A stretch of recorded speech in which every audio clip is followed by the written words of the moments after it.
In the next 13 springs you'll give me 10 sons, the Duke declared to the peasant woman. The church bell tolls at dawn. A barefoot peasant girl is dragged through the Duke's hunting grounds, her basket spilling herbs into the mud. Nobles gather, expecting punishment. But instead the Duke smirks and declares before them all, in the next 13 springs you'll give me 10 sons. Gasps echo through the hall. Whispers spread through the village. What began as a cruel jest soon binds her fate to his. Finds herself inside the walls of the castle, serving the children of lords by candlelight. Her heart pulled toward the very man who shamed her. Yet as love dares to blossom, a foreign princess arrives at the gates. And secrets of rebellion stain her family name. Now the girl who once gathered wood in the forest stands at the center of a storm that could bring down a duchy. Will she become the Duchess by love, or be cast aside as a scandal that destroys them both? Comment below and tell me where in the world you're joining from. And if this story made you pause for a moment, hit that subscribe button for more. The early morning mist curled like silver ribbons through the Duke's hunting woods. Annalise. Muller picked her way carefully between the gnarled oak trees, her bare feet silent on the damp earth. The woven basket at her hip grew steadily heavier with each piece of fallen wood she gathered. Between the kindling, she tucked sprigs of wild herbs, yarrow for fever, chamomile for sleep, and mint for upset stomachs. She knew the risks. Trespassing in the Duke's woods could earn her 20 lashes or worse. But with winter's grip barely loosened and the village children sick with spring fever, she had little choice. The herbs that grew in these protected woods were stronger than any found in the trampled fields beyond. A soft melody rose from her throat as she worked, an old lullaby her mother had sung. The familiar tune helped calm her racing heart whenever a twig snapped in the distance or a bird took sudden flight. The Lord watches over the innocent, she whispered, bending to pluck a precious shoot of feverfew dot. The hunting horn's blast shattered the morning quiet like breaking glass. Annalise froze, her fingers still wrapped around the herb stem. The thunder of hooves surrounded her before she could flee. Horses emerged from the mist like specters, their riders tall and dark and their fine hunting clothes. Well. What? Have we here? A guard's rough hands seized her arms, while another snatched away her basket. They paid no mind to her protests as they dragged her toward their horses. The journey to the ducal estate passed in a blur of fear and shame. Annalise stumbled between the mounted guards, fighting back tears as they emerged from the woods onto manicured grounds. The great house rose before them, pale stone gleaming in the strengthening sunlight. Her heart sank further with each step up the broad stairs. The great hall buzzed with whispers as she was brought before the assembled court. Elegant ladies in silk gowns drew back their skirts as if her peasant's dress might soil them. Bewigged. Gentlemen watched with shrewd, unsympathetic eyes. At the far end, seated in an ornate chair upon the dais, sat Duke Frederick von Hohenberg himself. Annalise had never seen him so close before. Fresh returned from Vienna, he cut and imposing figure in his fine blue coat with silver buttons. His sharp features might have been carved from marble for all the warmth they showed. When his steel-gray eyes fixed upon her, she fought the urge to shrink back. Your Grace, the captain of the guard announced, this woman was caught poaching. In your woods. I took only fallen wood and wild herbs, Your Grace, Annalise said quietly but clearly. For the sick children in the village. A ripple of mutters passed through the crowd. The Duke's expression didn't change, but something flickered in his eyes. He leaned forward slightly, studying her with unsettling intensity. You know the penalty? For trespassing in my woods? His voice was deep, cultured, with an edge of something she couldn't quite name. Yes, Your Grace. She met his gaze steadily, though her hands trembled. The Duke's mouth curved into a smirk that sent fresh whispers racing through the hall. Then here's my decree. In the next 13 springs, you will give me 10 sons. Gasps filled the chamber. Annalise's legs weakened, but she forced herself to remain standing. Her mind spun with the implications of his words, yet she refused to lower her eyes from his. Whatever game he played, she would face it with dignity. Take her to the wet nurse's wing, the Duke commanded, waving a hand in dismissal. See that? She's watched. Guards led her through cold stone corridors to a sparse chamber high in the castle. A narrow bed, a wash basin, and a single window were its only furnishings. When the heavy door closed behind her, Annalise sank onto the thin mattress. The first stars were appearing outside her window when she finally found her voice again.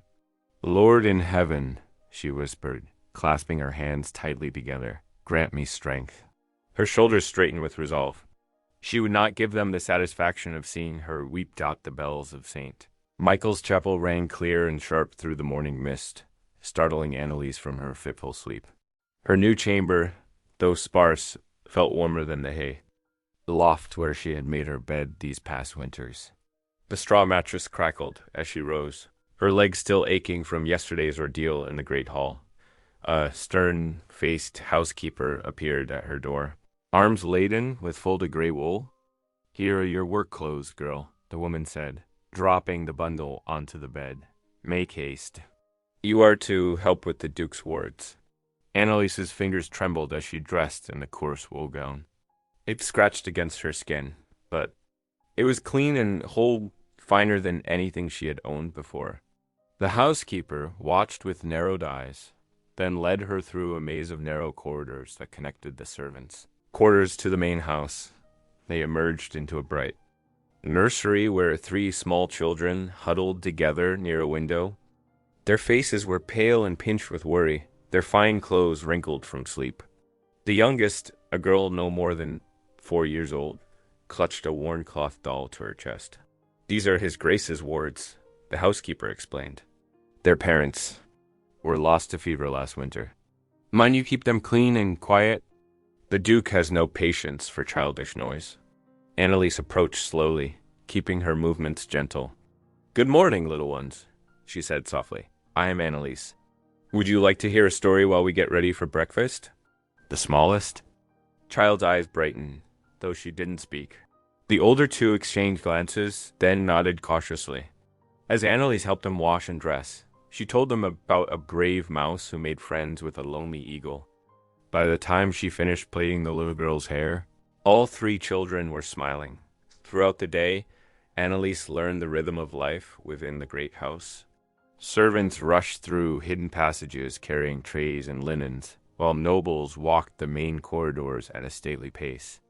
The children ate their morning porridge in the nursery, while distant sounds of laughter and clinking silver drifted up from the main dining hall. She scrubbed floors until her knees ached and learned to dodge the cook's temper in the smoky kitchen. Yet whenever the children needed comfort, a scraped knee, a nightmare, a moment of missing their parents, she stopped everything to hold them close and whisper soft words of comfort. The other servants watched her closely at first. Martha, a kitchen maid, sniffed disapprovingly when Annalise sang to soothe the youngest ward's tears. But by midday even she had softened, slipping Annalise an extra crust of bread with a quick smile. During the Sunday service, Annalise sat with the other servants on the hard wooden benches at the back of the chapel. The nobles occupied the front pews, their silk and velvet clothes bright against the dark wood. Duke Frederick sat alone in his elevated box, his stern profile lit by stained glass. As the priest spoke of duty and divine order, the Duke's gaze swept across the congregation and paused briefly on Annalise. Her heart jumped strangely, but she kept her eyes lowered. As befitted her station, that evening the servants gathered in the kitchen to share the day's last bread. Annalise sat quietly near the great hearth, watching the flames dance as voices murmured around her. The cook's assistant leaned close to a maid, unaware that Annalise could hear every word. "Mark my words, that girl's either blessed or cursed. Did you hear what His Grace said about 10 sons? Never known him to jest before." "Aye," the maid whispered back. "But have you seen how the little ones take to her? Even Lady Elizabeth's ghost would approve of such gentle care." "Still," another voice added, "his lordship's been different since Vienna. More sharp-tongued, more watching. The girl could be just another of his games." Annalise pulled her shawl tighter, trying to shut out their words. The fire's warmth couldn't reach the cold knot of worry in her stomach. She had thought the Duke's decree a cruel jest, but these whispers suggested something more complicated. Power, she was learning, could make even a jest into a chain. The great hall of Hohenberg Castle blazed with hundreds of beeswax candles, their light dancing off silk gowns and jeweled pins as nobles streamed through the doors. Outside, wagon wheels creaked over cobblestones as local peasants delivered barrels of spring ale, their voices mixing with the clip-clop of fine carriages arriving at the front steps. Annaliese's palms grew damp as she gripped the heavy wooden trencher laden with roasted venison. 3 weeks of service had taught her the proper way to hold such dishes, how to keep her eyes lowered, and when to step forward with fresh portions. Still, her heart fluttered beneath her gray wool dress as she moved among the glittering guests. "Mind you don't spill on any fine silks," the head cook had warned her. "These nobles would sooner see you in the stocks than have a spot on their clothes." The feast hall hummed with laughter and music. Ladies fanned themselves while gentlemen boasted of hunting exploits. Anneliese focused on her task, carefully offering meat to each guest in turn. When she approached the high table, Countess Athalie von Falkenhayn's sharp voice cut through the pleasant din. "Your Grace," the Countess said, her words dripping with honey-coated venom. "Surely you don't mean to keep this creature serving at your table? A common poacher, no less." Her painted lips curved in a cruel smile as she gestured toward Anneliese with her jeweled fan. The room grew quieter. Anneliese felt heat rise in her cheeks, but she kept her hand steady on the trencher. Duke Frederick set down his silver goblet with deliberate care. "My dear cousin," he said, his voice carrying to every corner of the hall, "I believe I made my intentions quite clear." He rose from his chair, commanding all attention. "This woman shall give me 10 sons in 13 springs. Or have you forgotten?" A collective gasp rippled through the assembly. Ladies whispered behind their fans, while gentlemen coughed into their handkerchiefs. Countess Athalie's face flushed an ugly red. "Frederick, you cannot be serious," she hissed. "Think of your position. Your duty to, I think," the Duke cut in, his tone broking no argument, "that we should have music." He turned to Anneliese, who still stood frozen with her trencher. "Set that down, girl, and dance with me." Anneliese's fingers trembled as she placed the trencher on a nearby table. The Duke's hand, warm and calloused from sword practice, closed around hers.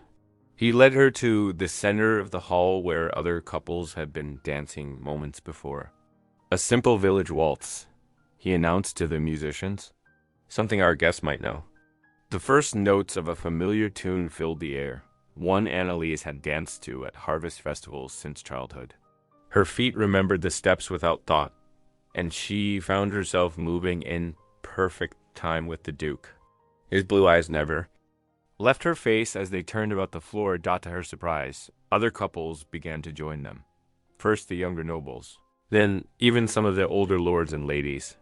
Soon the hall swirled with dancers, noble silk brushing against servant wool, as if the Duke's acceptance had granted temporary permission for such mixing. When the music ended, Anneliese curtsied deeply and hurried back to her duties, her cheeks flushed and her heart racing beneath her bodice. She could feel hundreds of eyes following her every move for the remainder of the evening. Later, in her small chamber, Anneliese knelt beside her bed to pray. Her hands clasped tightly as she struggled to sort through her feelings. Shame at being made a spectacle, confusion at the Duke's bold declaration, and an unfamiliar warmth that lingered where his hand had held hers. Beyond her window, she could hear the carriages departing into the night, carrying nobles whose tongues would surely wag for weeks to come. The Countess's voice rose sharp and clear above the clatter. "He's lost his senses entirely. A common peasant girl. What would his father say?" Anneliese pressed her forehead against her clasped hands and whispered, "Dear Lord in heaven, guide my path. I am lost in waters too deep for my understanding." Anneliese's arms ached as she carried the fresh laundered linens through the castle's stone corridors. The morning sun streamed through tall windows, warming the tapestries that lined the walls. As she approached the Duke's study, voices drifted through the half-open door, making her pause mid-step. Your Grace, the matter cannot wait. The stern voice belonged to Lord Chancellor Weber. The alliance with Saxony grows fragile. The foreign princess's family expects an answer within the year. Anneliese knew she should continue walking, but her feet seemed rooted to the spot. The smooth linen beneath her fingers trembled slightly. The duchy requires this marriage, Your Grace, another advisor pressed. Your peculiar proclamation about the peasant woman has already sparked uncomfortable questions from our allies. Enough. Frederick's voice cut through the chamber like steel. I am well aware of my duties to Hohenberg. Then you must denounce your words about the Muller woman, Bieber insisted. Make it clear it was merely a jest. Already, rumors spread through neighboring courts. I will not. Frederick's tone held such quiet authority that even through the door, Anneliese felt its power. My word, once given, stands, even in jest. The shuffling of papers filled the silence that followed. Anneliese forced her feet to move, hurrying past the door before anyone could discover her. Her heart drummed against her ribs as she climbed. The servants' stairs to deliver the linens throughout the day. She found her gaze drawn to Frederick whenever their paths crossed. She noticed things she hadn't before, the tight set of his jaw during meetings with his advisors, the way his shoulders bore invisible weights as he strode through the castle halls. While other nobles dined and laughed together, the Duke often sat alone with his papers, a solitary figure in the vastness of his own great hall. As evening approached, Anneliese gathered the orphaned children in the castle's nursery for their supper.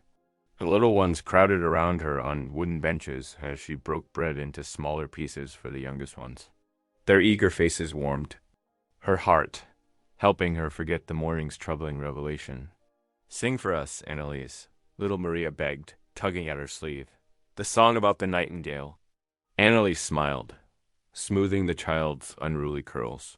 Very well, but first, take another spoonful of stew. As the children ate, she began to sing softly, her voice carrying the gentle melody of an old folk song. The tune spoke of a nightingale who sang of love to the moon, and of stars that danced in heaven's garden. The children's eyes grew heavy, with contentment as her voice filled the warm, candlelit room. Unknown to her, Frederick stood in the shadows of the doorway, arrested by the scene before him. He watched as Anneliese gathered a sleepy child into her lap, never missing a note of her song. Her gentle strength with the children stirred something in his chest, something that had nothing to do with duty or alliances or the weight of his title. The evening bell tolled curfew across the castle grounds, its deep notes echoing through stone corridors. In the chapel, Anneliese knelt before the altar, her head bowed in prayer. Candlelight caught the loose strands of hair that had escaped her cap, creating a soft halo around her face. Lord, she whispered, grant me strength to bear whatever path you set before me, and watch over him who carries such heavy burdens alone. In the deepest shadows of the chapel's alcove, Frederick stood motionless. Gone was his usual mask of stern authority. Instead, his face held an expression of wonder and perhaps something more as he watched this simple woman pray with such pure faith. It was a look none of his courtiers had ever witnessed, a glimpse of the man beneath the Duke's crown. The candles flickered, casting dancing shadows on the chapel walls. Anneliese remained lost in her devotions, unaware of the man who watched her with such unguarded tenderness. In that sacred quiet, something shifted between them, though she did not know it yet. The apple orchard stretched before Anneliese in delicate splendor, its branches adorned with countless pink-white blossoms that seemed to glow in the gentle morning light. Around her, the children from the estate's orphanage darted between the trees, their laughter mixing with the buzzing of early bees and the sweet songs of nesting birds. Careful now, little ones, she called as 6-year-old Marie wobbled while reaching for a high branch. There are plenty of blossoms within reach. Her own basket was already half full with the delicate flowers. They would weave into May Day garlands. The warm spring breeze carried the scent of fresh grass and apple blossoms, making the morning feel like a gift from heaven itself. 8-year-old Thomas proudly presented her with a handful of petals, and she smiled. showing him how to gather whole clusters instead. The peaceful scene changed in an instant as horses approached. The children froze at the sound of hoofbeats, but Annaliese's heart skipped when she recognized the rider at the front, Duke Frederick von Hohenberg himself. His dark coat stark against the pastel beauty of the orchard dot. To her surprise, he dismounted and waved away his guards. "Leave us," he commanded, his voice carrying the unquestionable authority of one born to rule. The guards retreated, though Annalise noticed their reluctant glances. "Your Grace," she curtsied, suddenly conscious of her simple wool dress and the apple blossoms tucked into her hair by the children. "Walk with me, Mistress Muller." It wasn't a request. The children scattered like startled birds, disappearing among the trees. Though she could hear their whispered giggles, they walked in silence at first, the grass soft beneath their feet. Frederick's usual stern expression seemed softer here, away from the watching eyes of court. "I spent 7 years in Vienna," he said suddenly, his voice low and thoughtful. 7 years of endless balls and empty promises. The Emperor's court sparkles like diamonds, but its heart is cold as winter frost. Annalise listened quietly, sensing he needed not counsel, but a willing ear. Their path took them beneath trees heavy with blossoms, some petals drifting down. Like snow, they smile and bow and plot your downfall over glasses of wine. Frederick continued, bitterness edging his words. "I learned to play their games, to smile while checking my wine for poison, to dance while watching for daggers in the dark." "It sounds very lonely, Your Grace," Annalise said softly, surprising herself with her boldness. He glanced at her sharply. Then his expression softened. "Yes," he admitted. "Lonely is precisely the word. Power, they say, is what matters. But power doesn't warm your chambers at night or bring honest laughter to your table." They came to a small brook that wound through the orchard, its clear water dancing over smooth stones. Frederick stopped, and in a moment that seemed to pause time itself, he took her hand in his dot.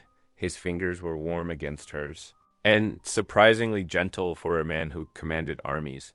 "Here in this orchard, watching you with the children, I see more truth and beauty than in all the grand palaces of Vienna." Annalise's heart thundered in her chest.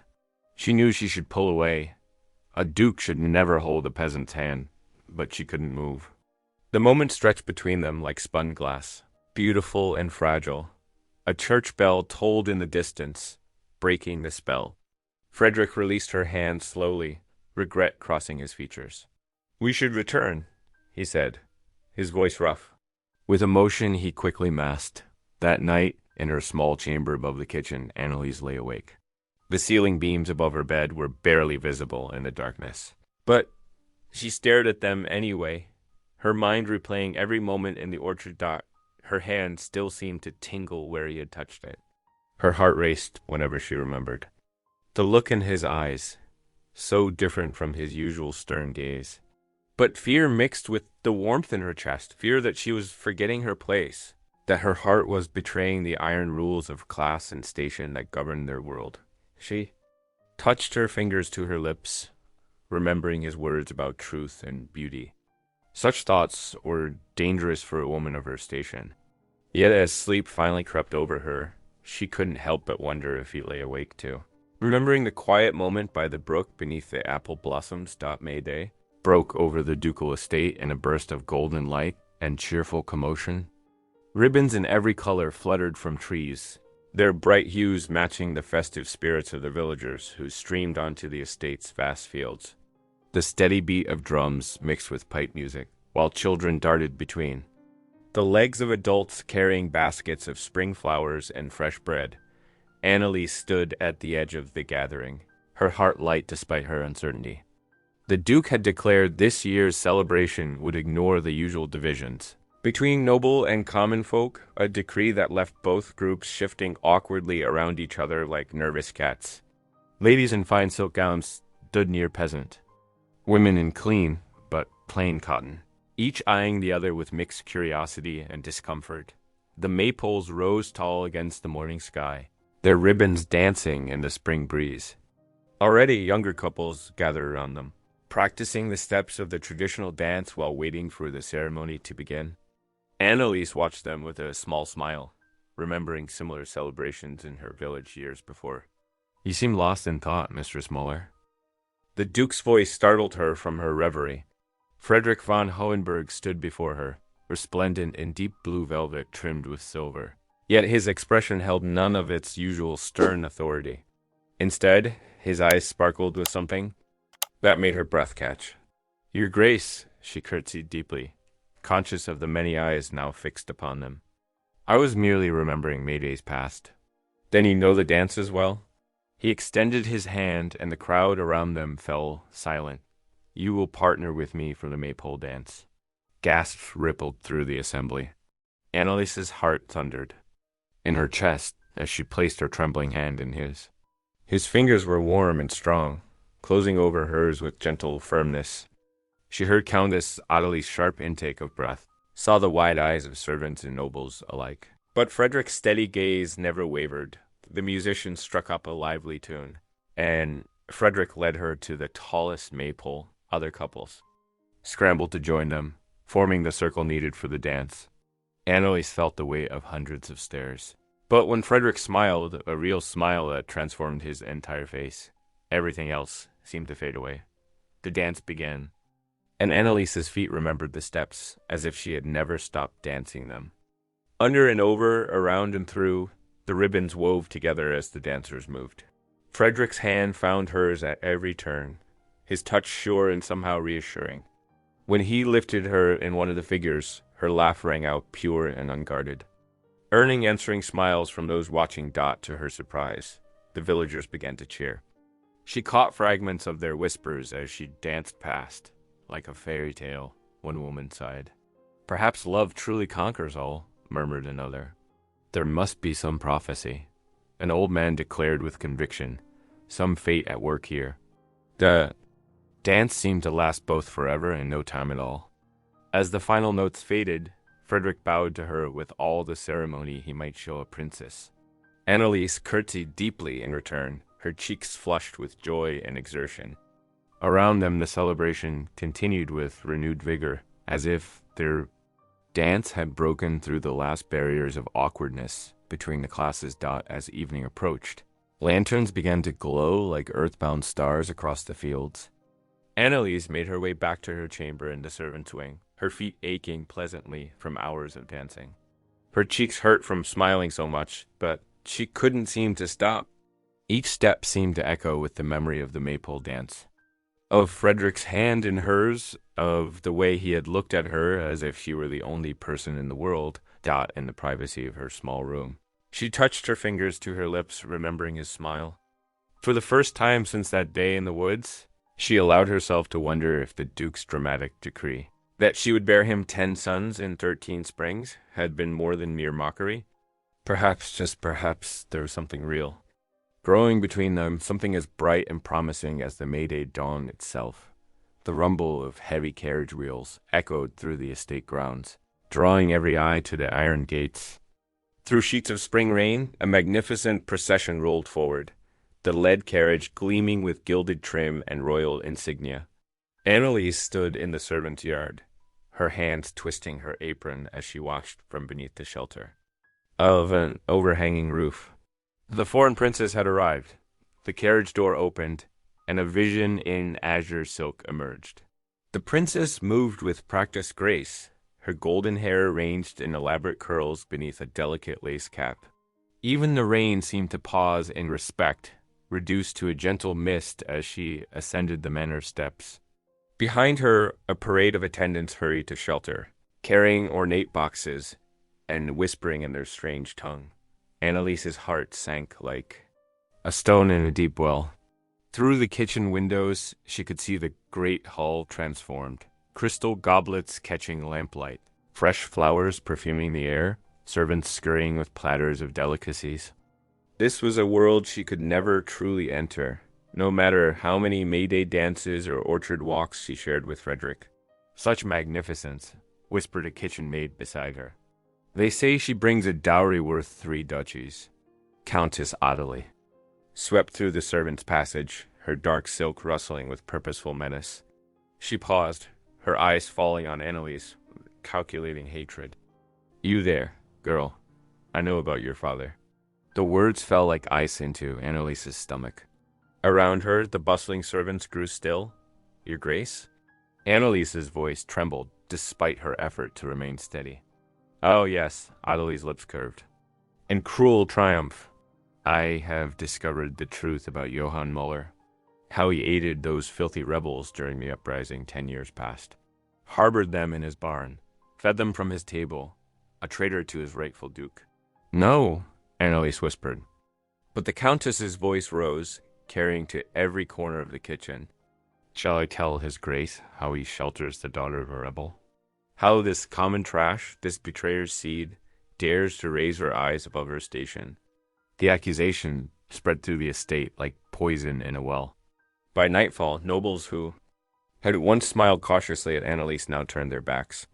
Servants who had shared bread with her found urgent reasons to be elsewhere. Even the children's parents whispered concerns about leaving their little ones in the care of a trader's daughter. Worst of all was Frederick's transformation. When their paths crossed in the gallery that evening, his eyes held not warmth, but careful distance. His shoulders were rigid, his jaw set with the weight of duty. He passed without a word, leaving Annalise frozen in the shadows. She heard the whispers as she climbed the narrow stairs to her chamber that night. The princess had already charmed the court with her wit and breeding. The alliance would secure the duchy's borders. Trade routes would flourish. Frederick's counsel was a laid dot in her small room beneath the eaves. Annalise pulled her wooden chest from beneath the bed. Her few possessions looked pitiful in the candlelight. 3 rough wool dresses, a pair of worn shoes, her mother's prayer. Book. Tears splashed onto the fabric as she folded each item with trembling hands. A knock at the door made her start. A young page stood there, shifting from foot to foot. Message for you, miss. You're to leave at first light tomorrow. Orders from above. Annalise nodded, unable to speak. When the door closed, she sank to her knees beside the bed, burying her face in her apron. Sobs racked her body as reality crashed over her like a wave. How foolish she had been to imagine that a few dances, a handful of gentle words, could bridge the chasm between their worlds. She was a peasant, the daughter of a suspected traitor. He was a duke with a duchy to protect. The candle guttered low as she wept, casting strange shadows on the walls. Every happy memory now turned to ash. The apple blossoms, the stolen moments. By the brook, his hand steady in the maypole dance. She had dared to dream, and now she would pay the price in exile and shame. God grant me strength, she whispered into the darkness, her tears finally spent. Tomorrow she would walk through the gates with her head high, no matter how her heart was breaking. But tonight, in the privacy of her little room, she allowed herself to mourn the death of a beautiful, impossible dream. The pale light of dawn crept across the courtyard stones as Annalise shouldered her small bundle of belongings. Her steps were heavy, each one taking her closer to the gates and away from the life she'd briefly dared to dream possible. The morning air hung thick with mist, making the torches flicker weakly in their brackets. A sharp cry pierced the silence. Annalise turned to see little Maria, the youngest of the wards, crumpled on the cobblestones near the kitchen door. The child's face was flushed and angry red, her nightdress damp with sweat. Dark blotches marked her neck and arms. Plague. The cry went up from a kitchen maid who dropped her basket of bread and fled. The word echoed through the courtyard like a death knell. Plague. The plague has come. Chaos erupted across the estate. Servants abandoned their posts, streaming toward the gates. Even the guards stepped back, crossing themselves. Through windows above, Annalise could see nobles drawing their curtains tight, faces pale with terror, but Annalise didn't run. Instead, she dropped her bundle and rushed to Maria's side, gathering the burning child in her arms. "A hush now, little one," she whispered, pressing her lips to the girl's forehead. The heat of fever radiated through her skin dot in the children's wing. She found the other 2 wards already showing signs of illness. Their nursemaid had vanished, leaving them tangled in sweat-soaked sheets. Annalise's heart clenched. But her hands remained steady as she stripped the beds and opened windows to the fresh air. Hour after hour, she worked without rest. She boiled water for herb-steeped cloths, singing soft lullabies as she bathed their fevered bodies. Her own mother had taught her which plants could draw out infection: yarrow, feverfew, elderflower. She crushed them together, steeping strong teas that she coaxed down their parched throats. The sun had set and risen again, when heavy boots sounded in the doorway. Duke Frederick stood there, his proud face shocked at the sight before him. Anneliese knelt beside Maria's cot, her hair falling loose around her shoulders, her hands raw and reddened from hours of washing linens in hot water. Dark circles shadowed her eyes, but still she hummed softly, changing the cool cloth on the child's forehead.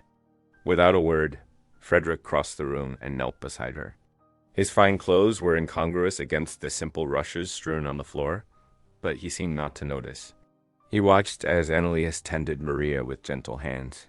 "You should have fled with the others," he said softly, but there was no command in his voice. "I could never abandon them," Anneliese replied, her voice hoarse from hours of singing. "They have no one else." Frederick's hand moved as if to touch her shoulder, then dropped. "When I spoke those words about sons," he said, his voice barely above a whisper, "in the great hall that day, they were not merely jest or mockery." Anneliese's hands stilled on the cloth she was wringing out. "They were the truth of my heart," he continued, though I feared to admit it even to myself. "In you, I saw something rare nobility that comes not from birth, but from the soul itself." Tears pricked Anneliese's eyes, but she blinked them away, focusing on her task. "The children need more feverfew," she said, starting to rise. "Rest," Frederick commanded gently, catching her arm. "You can barely stand." Indeed, exhaustion pulled at her like heavy chains. She hadn't slept in more than a day, and the floor seemed to sway beneath her feet. Frederick guided her to the hearth, where embers still glowed. Despite her protests, her eyes grew heavy as she leaned against the warm stones. The last thing she felt before sleep claimed her was the weight of Frederick's own cloak being draped carefully across her shoulders, his hands lingering for just a moment as he ensured she was warm. Morning sunlight streamed through newly opened windows of the great hall, the air fresh and clean after days of smoke from healing fires. A week had passed since the plague first struck, and its dark grip was finally loosening.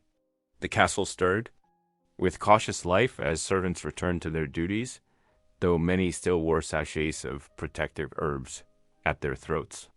The clatter of hooves on cobblestones drew attention to the courtyard. A courier, his horse and clothes splattered with mud from hard riding, dismounted wearily.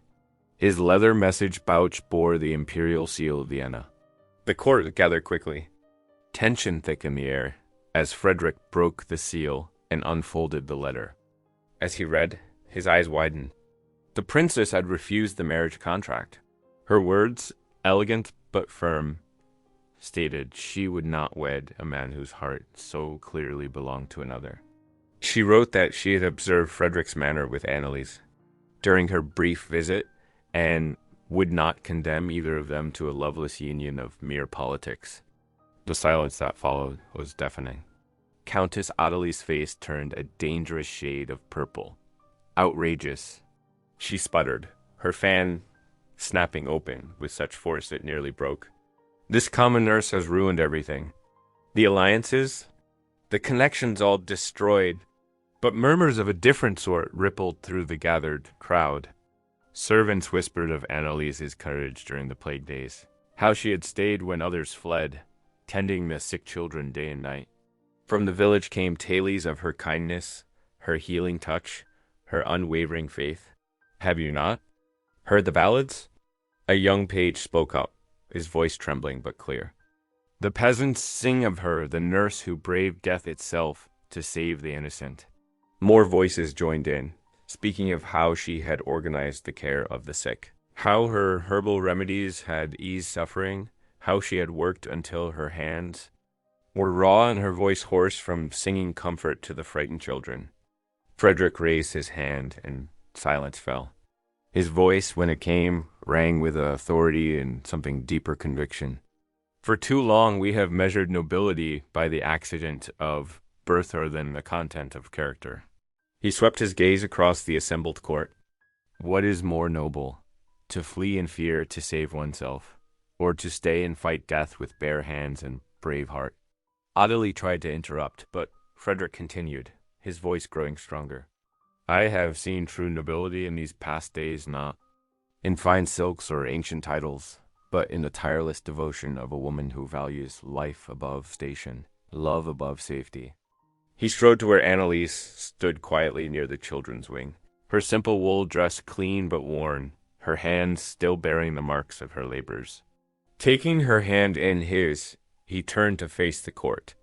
Before lords and commons alike, I declare my choice.